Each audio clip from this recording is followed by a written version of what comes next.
Hello மக்களே, welcome to raise express.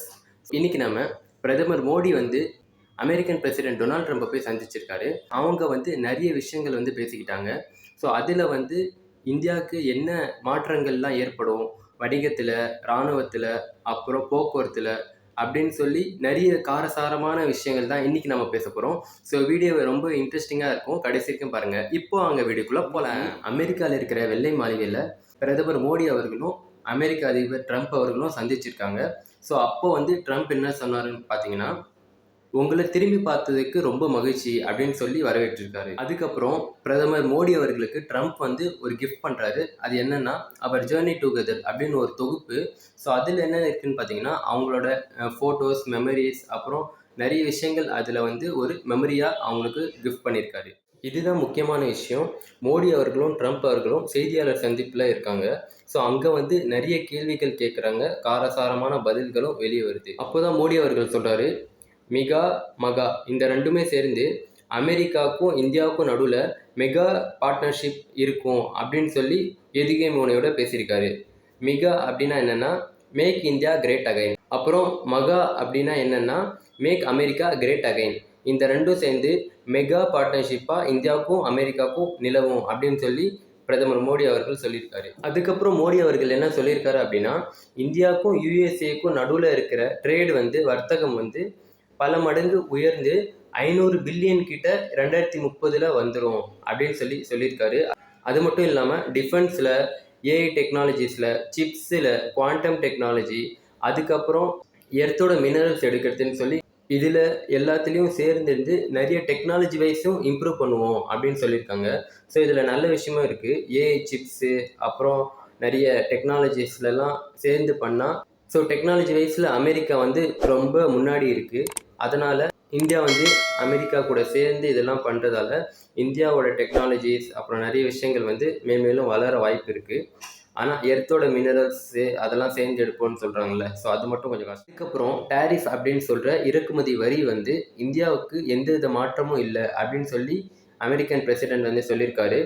India வந்து America பொருளை எக்ஸ்போர்ட் பண்ணுறாங்கல்ல, இறக்குமதி பண்ணுறது, எவ்வளோ நீங்கள் வரி விதிக்கிறீங்களோ அதே வரி தான் நாங்களும் விதிப்போம் அப்படின்னு சொல்லி பிரசிடென்ட் வந்து சொல்லியிருக்காரு.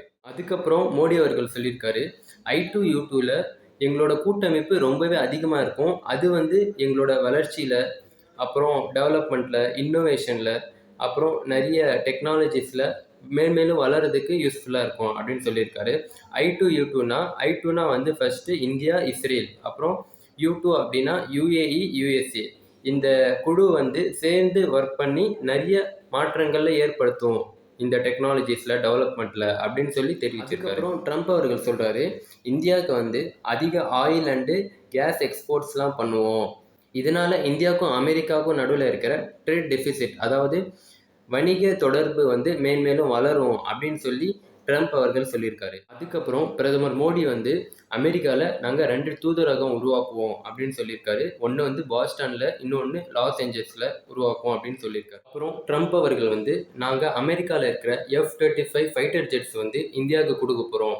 ஸோ இதனால் எலைட் கிளப் ஆஃப் கண்ட்ரிஸ் பட்டியலில் இந்தியாவும் இடம்பெறும் அப்படின்னு சொல்லியிருக்காரு. ஸோ இது முக்கியமான விஷயந்தான். சில கண்ட்ரிஸ் மட்டும்தான் எலைட் கிளப் ஆஃப் கண்ட்ரீஸில் இடம்பெறும்.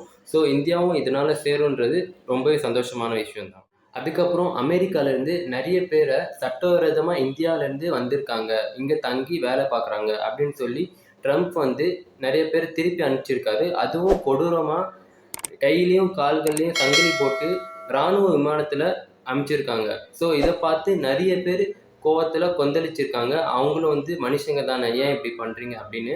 இதை தொடர்ந்து பிரதமர் மோடி வந்து அங்கே ப்ரெஸ் மீட்டில் இதை பற்றி பேசுகிறாரு. சட்டவிரோதமாக யார் வேறு நாட்டுக்கு போனாலும் அது தப்பு தான். ஆனால் அது அவங்கள தண்டிக்கிறதை விட அவங்கள ஏமாற்றி, இதை பற்றி பிரதமர் மோடி வந்து ப்ரெஸ் மீட்டில் பேசுகிறாரு. சட்டவிரோதமாக யார் யார் வேறு கண்ட்ரிக்கு வந்து போகிறாங்களோ அது வந்து தப்பு தான். ஆனால் அதில் நிறைய பேர் பார்த்தா ஏழைகளும் நிறைய பேர் இருக்காங்க. ஸோ இதை வந்து இவங்கள நம்ம தண்டிக்கிறதை விட அவங்கள ஏமாற்றி அனுப்பின ஏஜென்சிஸை நாங்கள் பிடிக்கணும். ஸோ இதனால தான் அடுத்தடுத்து இந்த மாதிரி நடக்காமல் நம்ம தடுக்கலாம் அப்படின்னு சொல்லி பிரதமர் மோடி வந்து சொல்லியிருக்காரு. அதுக்கப்புறம் வந்து வரவங்களெல்லாம் நாங்கள் ஏற்றுக்கிறோம் அப்படியும் மோடி வந்து அதுக்கப்புறம் மோடி அவர்கள் வந்து உக்ரைன் ரஷ்யா போர் விவகாரத்தில் எங்களுடைய நிலைப்பாடு, அதாவது இந்தியாவோட நிலைப்பாடு வந்து நடுநிலையானது அப்படின்னு சொல்லி எல்லாரும் சொல்றாங்க. ஆனா அப்படி இல்லை அப்படின்னு சொன்னாரு. அதை கேட்டோன்னே எல்லாரும் ஷாக் ஆயிட்டாங்க. ஸோ அதுக்கப்புறம் சொல்றாரு, எங்களுடைய நிலைப்பாடு என்னன்னா, நாங்க உண்மையின் பக்கமும் அமைதியின் பக்கமே நிற்கிறோம் அப்படின்னு சொல்லி சிம்பாலிக்கா சொல்றாரு. அதுக்கப்புறம் ட்ரம்ப் வந்து ரஷ்யாவுக்கும் உக்ரைனுக்கும் நடுவில் இருக்கிற போர் எதனால் ஆரம்பிச்சிச்சு அப்படின்னா, உக்ரைன் வந்து நேட்டோவில் சேரணும் அப்படின்னு சொல்லி முடிவு எடுத்தாங்க. ஸோ அது வந்து தவறானது. ஏன் அப்படின்னா, இது ரஷ்யாவுக்கு பிடிக்காது அப்படின்னு சொல்லி அவங்களுக்கும் தெரியும். ஆனாலும் அதை செஞ்சாங்க. ஸோ இதனால தான் பெரிய போர் வந்து நிலவிடுச்சு. ஆனால் இந்த போர் வந்து விரைவில் நிற்கும். அப்புறம் நிறைய பேர் சாகிறது திருப்பி தடுக்கணும் அப்படின்னு சொல்லியிருக்காரு. அதுக்கப்புறம் உக்ரைனோட நிலங்களை ரஷ்யா ஆக்கிரமிப்பு செஞ்சிருக்கு.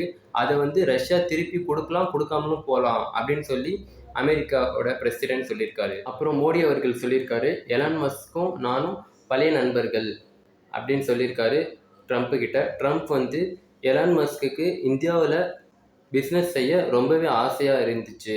ஆனால் இந்தியாவில் பார்த்தா ரொம்பவே டேக்ஸ் அதிகமாக இருக்குது. ஸோ அதனால் அவரால் அங்கே பிஸ்னஸ் செய்ய முடியல. ஒருவேளை ஃப்யூச்சரில் அங்கே டேக்ஸ் கம்மியாகிடுச்சு அப்படின்னா எலான் மஸ்க் அங்கே பிஸ்னஸ் செய்ய வாய்ப்பு இருக்குது அப்படின்னு சொல்லி அமெரிக்கன் பிரசிடென்ட் டொனால்ட் ட்ரம்ப் சொல்லியிருக்காரு. அதுக்கப்புறம் தாவர் ராணா அப்படின்னு சொல்லி ஒருத்தரை நாங்கள் இந்தியாவுக்கே திருப்பி அனுப்பிடுறோம் அப்படின்னு சொல்லியிருக்காங்க. அவர் வேறு யாரும் இல்லை, மும்பையில் மிகப்பெரிய குண்டு வெடிப்பு சம்பவம் மும்பை டவர் இன்சிடெண்ட் அப்படின்னு சொல்லி நடந்திருக்கு. ஸோ அதில் வந்து 166 பேர் கொல்லப்பட்டிருக்காங்க. ஸோ அந்த கொலையில் முக்கியமான ஒரு நபராக இவர் தான் இருக்கார். ஸோ அவரை வந்து அந்த 166 பேரில் 6 பேர் வந்து அமெரிக்கன்ஸ். ஸோ அதனால் அமெரிக்கா வந்து இவரை சிறை பிடிச்சி வச்சுருந்தாங்க. இப்போ வந்து அவரை இந்தியாவுக்கே அனுப்பிடுறோம் அப்படின்னு சொல்லி ட்ரம்ப் அவர்கள் சொல்லியிருக்காரு. அதுக்கப்புறம் நாசாவும் இஸ்ரோவும் சேர்ந்து நிசார் அப்படின்னு சொல்லி ஒரு விண்கலத்தை உருவாக்கியிருக்காங்க. அதை ரொம்ப சீக்கிரமாக விண்வெளிக்கு அனுப்புவதா சொல்லியிருக்காங்க. ஸோ அதனால் என்ன பண்ண முடியும் அப்படின்னா, எர்த்தோட கிளைமேட் சேஞ்ச், அப்புறம் எர்த்தோட சர்ஃபேஸ் வந்து மானிட்டர் பண்ணுறதுக்கு ரொம்ப ஹெல்ப்ஃபுல்லாக இருக்கும் அப்படின்னு சொல்கிறாங்க.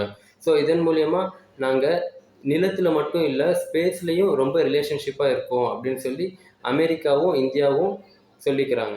கடைசியாக மோடி அவர்கள் வந்து ட்ரம்ப்பை இந்தியாவுக்கு வாங்க அப்படின்னு சொல்லி கூப்பிட்ருக்காரு. அதுவும் குவாட் சமிட் அப்படின்னு சொல்லி ஒரு ஈவெண்ட் நடக்கும், அதில் வந்து கலந்துக்கோங்க அப்படின்னு சொல்லி கூப்பிட்ருக்காரு. ஸோ இந்த சந்திப்பில் ரொம்பவே நிறைய விஷயங்கள் நடந்திருக்கு. இந்தியாவுக்கான டெவலப்மெண்ட்க்கு நிறைய பேசியிருக்காங்கன்னு சொல்லி நினைக்கிறேன். ஸோ உங்களோட ஒப்பீனியன் என்ன? மோடி வந்து என்னென்ன விஷயங்கள் செஞ்சுருக்காரு? ஸோ இது வந்து இந்தியாவுக்கு நல்லதாக வந்து சேருமா? அமெரிக்காவோட இருக்கிற தொடர்பு இன்னும் மேலே வளருமா அப்படின்னு சொல்லி கமெண்ட் செக்ஷனில் கமெண்ட் பண்ணுங்கள். அண்ட் நெக்ஸ்ட்டு என்ன வீடியோ பேசலாம் அப்படின்னு சொல்லி அதுவும் கமெண்ட் பண்ணுங்கள். ஸோ இந்த வீடியோ உங்களுக்கு பிடிச்சிருந்தா இப்போவே கீழே இருக்கிற ரெட் கலர் சப்ஸ்கிரைப் பட்டனை கிளிக் பண்ணி சப்ஸ்கிரைப் பண்ணிக்கோங்க. தேங்க்ஸ் ஸோ மச் ஃபார் வாட்சிங். Love you all. Take care. Bye.